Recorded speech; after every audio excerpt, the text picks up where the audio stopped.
పట్ల ఎప్పుడూ నిర్దయగానే ఉన్నారు. నేను ఎప్పుడూ అలాగే కనిపిస్తాను. నా పరిస్థితి అలాంటిది. అంటరానితనంలో నువ్వు పుట్టావు.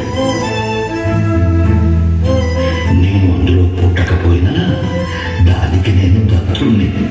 మీది హాస్పిటల్ నర్సు సేవ, నాది కన్నతల్లి ప్రేమ. దేశమంతా నేను మిమ్మల్ని చంపడానికి పూనుకున్నానని నిందిస్తోంది గాంధీజీ. ఇదంతా మీరు ఈ నిరాహార దీక్షకు పూనుకొని మమ్మల్ని, మా హక్కుల్ని గుర్తించకపోవడం వల్లే.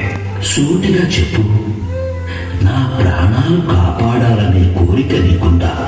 మీరే మా సమస్యను చేపడితే సరిపోతుంది కదా.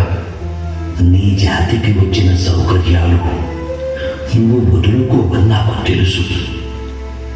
మధ్య మార్గంగా సప్రు లాంటి నాయకులు చెప్పినట్లు ఇద్దరం రాజీ పడదాం.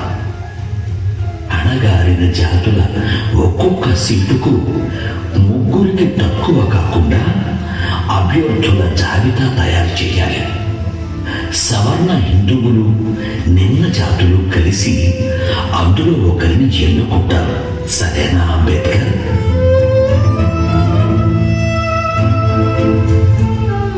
సరే, అయితే బ్రిటిష్ ప్రధానమంత్రి ఇచ్చిన దానికంటే మా వాళ్ళకి ఎక్కువ సీట్లు కావాలి. ఈ అంశంపై రిఫరెండం 5 ఏళ్ల తర్వాత జరగాలి. ఈ కొద్ది కాలం ఎలా సరిపోతుంది గాంధీజీ? కనీసం 25 ఏళ్లైనా ఉండాలి. 5 ఏళ్లకు ఒప్పుకో, లేదా నా ప్రాణాలు తీసుకో.